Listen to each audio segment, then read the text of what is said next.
Nalala ko dati, nung bata pa lang ako, ay walang absent talaga sa pangangaroling. Ang sakto naman, meron kaming pinuntahan dito. Tapos, may mga batang nangangaroling. Sabi ko naman, sige go, with a twist, gusto ko yung kanta na may kasamang sayaw. Tapos, tinanong ko siya kung ano yung gusto niya sa Pasko. Ang sabi, tsinelas daw kasi sira yung tsinelas niya. So after nun, wala naman akong ginawa as batang talagang nangangaroling at danas na danas ko yung mga ganito. Ay agad pumunta po kami ng mall at eto na yung mga ganap namin. Tinanong ko nga sila kung ano yung gusto nilang maging at ang sagot, Ano yung gusto mo maging soon? Dalo. Pulis. Pulis.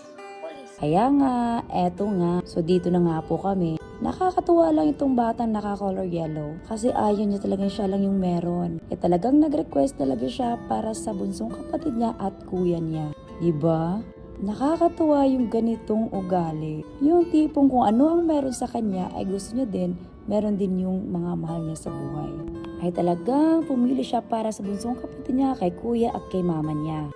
Medyo natagalan nga po kami sa pamimili. Tapos after nun, ay nag-lunch muna kami. Nakakatuwa kasi nag-lead pa talaga siya ng prayer. Tapos bago pa rito ay binibida nila yung mga magulang nila. Na kaya mabait na yung mga magulang nila, yung kapatid nila. Sobrang daming tseka nila. Meron pa sabi, kapag nagkasakit daw sila ay talagang inaalagaan sila ng pamilya ng parents nila. Nakakatuwa, no? Pagkatapos noon ay eto na nga yung mga ganap. Happy ba? Happy?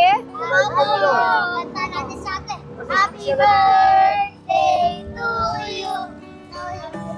Happy birthday. Happy birthday.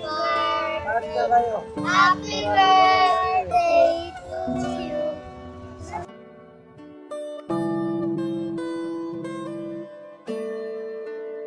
Magpakabait kayo ha. Thank you po. Magpakabait kayo ha. Magpakabait. Bye-bye. Ibigay mo yan kay kuya at saka kapatid mo. Uwi ha?